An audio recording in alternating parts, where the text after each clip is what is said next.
Hello everyone, my name is Prism, and welcome back to another episode of Reviewing the Classics. This is episode number 26 in my series of reviewing every single Disney animated feature, for the most part. Now, the reason I say that is because I'm sure there's going to be one or two of these features that I don't feel spiritually comfortable watching, so I'm just kind of putting the caveat in there so that way if there is a missing episode, it isn't like I lied to you guys saying I was going to review every single one. The goal is to review every single one, but you never know what could come up. Anyways, for today's episode, we're going to be reviewing the 1992 animated Disney classic about a boy who lived in Agrabah, dreaming to marry a princess that came along a magical genie.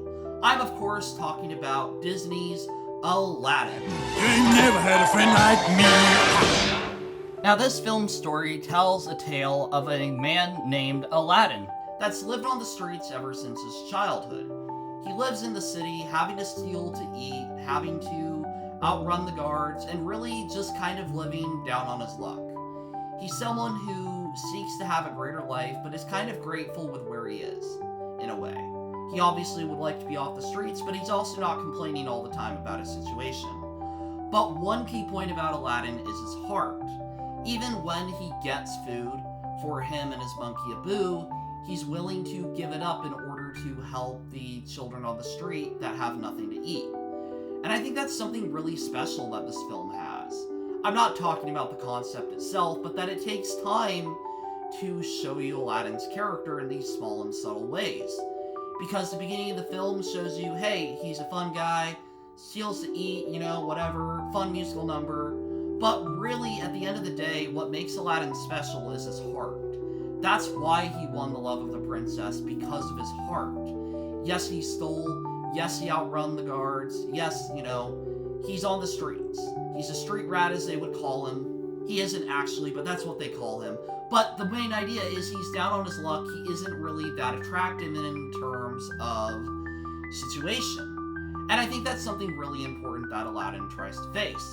That the film's message is about being yourself and that you are enough. And I'll talk about that more in a little bit, but I want to say that first, that I think Aladdin really, off the bat, creates a great personification of who Aladdin is. We get to know him, we see that he's living on the streets, but that he has a good heart, and that he ultimately wants to do the right thing, and that he ultimately cares about the well-being of others. Aladdin, in my opinion, to put it simply, I think is a great animated musical.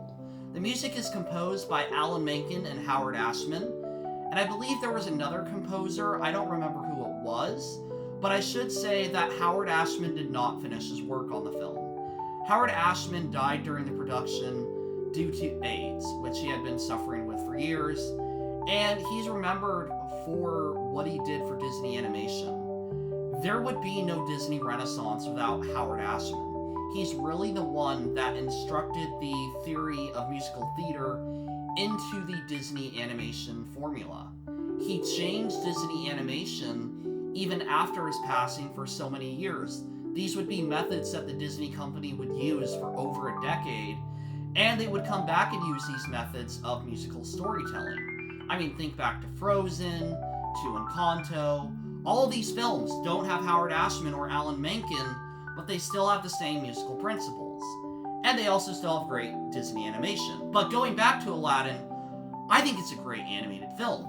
I think Aladdin does a very good job at telling its story, and I think its story has a lot of important messages. I think one of its most important messages is about being yourself. Aladdin does have everything that he could want. He does have the princess's affection, and he thinks that he will be able to marry her. But he's not able to keep this up because really he's just telling her a lie. He isn't Prince Ali, he's just the boy that she met on the street. And I think that's something really important that this film establishes, that by his lying, he caused a lot more harm than he intended. He ended up causing Jafar to win because he was lying the whole time. Because he was putting on this whole, facade of, hey, I'm this prince, you should trust me, blah, blah, blah, blah, blah. All these things kept happening, and really it led to a bunch of hard consequences. Obviously, it's Disney, so none of these are going to have a real impact. Obviously, everything's going to have a happy ending, but Aladdin still had to go and battle Jafar, and obviously all the people that were around him did get hurt or put in not good situations because of his decisions. Now, I think something else I should mention, like I said, the music of the film, it has a lot of great songs. From the opening number, we have the song Arabian Night, which obviously introduces us to the world of Aladdin and Agrabah. We have the song One Jump Ahead, A Whole New World, the other musical numbers, Friend Like Me, and all the songs in between that really give you a sense of this being a Disney musical with a lot of music and vibrance. Aladdin, I would say, first, is a film about telling a story, and a musical second. I would say that's always the Disney formula, however, that the songs help to tell the story. And I would say that Aladdin's story is a really strong one, because I think it's one that can be really enjoyed by the audience it was going for, a male audience. But I think it still has a lot of stuff in there that's fun for the adults. Obviously, Robin Williams' voice acting. And I think obviously the message about being yourself and not putting on some facade of who you wish to be. Like, we never have magic powers to turn into princes, but we can still make decisions that will lie to other people about who we are. And those decisions can have consequences, not only including the fact that we're being dishonest to them, which is hurtful in itself. Obviously, I don't want to preach a message, but you get my point. I think Aladdin, it has a lot really going for it. And I think particularly I like the characters a lot. I like that Aladdin is set up as really caring about other people, and that really comes back into play later on. Like, it's not just this one instance of he has a good heart, but it's because we know he has a good heart that we can still root for him.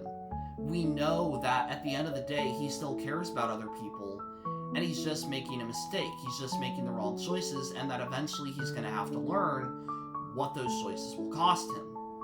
Now, I should say there's a lot I can say about Aladdin, and I think I've said quite a bit about Aladdin. If I had to say anything else, I think all the characters are great. Jafar, Aladdin, Jasmine, the genie, Abu, the magic carpet. You get the idea. This has a flourishing plethora of characters that I do really think are fascinating to watch and witness. And I think all of them have traits that you can really like. I think there's also, like I said, some fun characters. Like I mentioned, Abu and the magic carpet and Raja. These are characters that don't really have a lot of dialogue, if any, but these are characters that you do still have some fun with getting to see them on screen. Almost see them as levity and these magical creatures in this fantastical land of Agrabah. But, like I said, Aladdin, I've said a lot about it. What have I not said? Now, I think one other thing I really should mention about Aladdin, because this is going to be a shorter review, is that this film is kind of a compromised vision. Now, you wouldn't see that if you watched Aladdin, I don't think. I think it's a film that does a very good job of showing you that everything looks like it's together, but the final product is really nowhere close to the original product.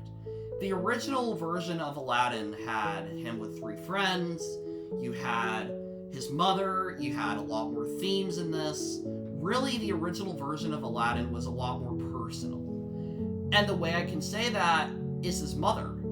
Aladdin's original plot had his mother involved, and had her almost as a conscience for Aladdin, where he was getting all these things, he was able to pay for the family stuff, all these kind of things, and that was great, but his mother was really like, hey, don't get too full of yourself. Like don't just rely on magic to solve all of your problems. You need to also make decisions that are going to help you solve your problems. You need to be your own person. You can't hide behind the genie's magic. It did say that specifically, but you get what I mean. The original version of Aladdin, I think, was more personal. And I think the song Proud of Your Boy, which I'm not going to play here because of copyright reasons, but I'll leave some links in the description, I think that really captures what the original version of Aladdin was going to be. Now, if you asked me what was kind of the production shift going away from that, it was really the death of Howard Ashman. Because I think they were going to change things anyways, but Howard Ashman was really the one pushing to have that mother angle to the story. And so once he passed away, they were kind of able to get rid of it. Not that they wanted to, but they had to. Because the film wasn't working in the current version they had. It wasn't connecting, and it wasn't becoming the film they wanted it to be. Now, I'm not going to go into everything in Aladdin, but I do want to say that I'd love to see that version. And I really wish the 2019 Aladdin film had been more faithful to the original script and been more ambitious, because I do think there are a lot of concepts in Aladdin that were scrapped that really could have led to something more special and personal.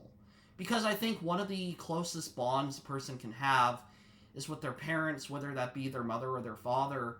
And I think the idea of Aladdin, being this boy on the streets, but not even that, but being this boy that lives with his mother poor and getting this opportunity of all this wealth and having to give that up in order to do the right thing, I think that's a lot more compelling than Aladdin giving it up in order to, be with the princess or not be with the princess, if you know what I mean. But that is all I'm going to say about Aladdin. I personally love this film, and I think it's a great Disney animated feature. I think it's one of the better films from the Renaissance, and I'm going to warn you guys that I think the next 4 films are top-tier Disney animation favorites of mine. Maybe not top-tier, all of them have their flaws, but in the next video, we're going to get into some of my favorite Disney animated features, starting with 1994's The Lion King. Okay, so let's put Aladdin in its rightful place. Now, not everything can go into favorites, and honestly, I don't think I'd choose to watch Aladdin over one of these features per se. I do really enjoy it, but I'm kind of going to put it, I think, in front of Great Mouse Detective or even 101. I think it's a really great film. I really enjoy Aladdin. There are some issues, as I stated in this review, that kind of hold it back from being a great movie, in my opinion. Well, when I say great, I think it's a great movie for what it is.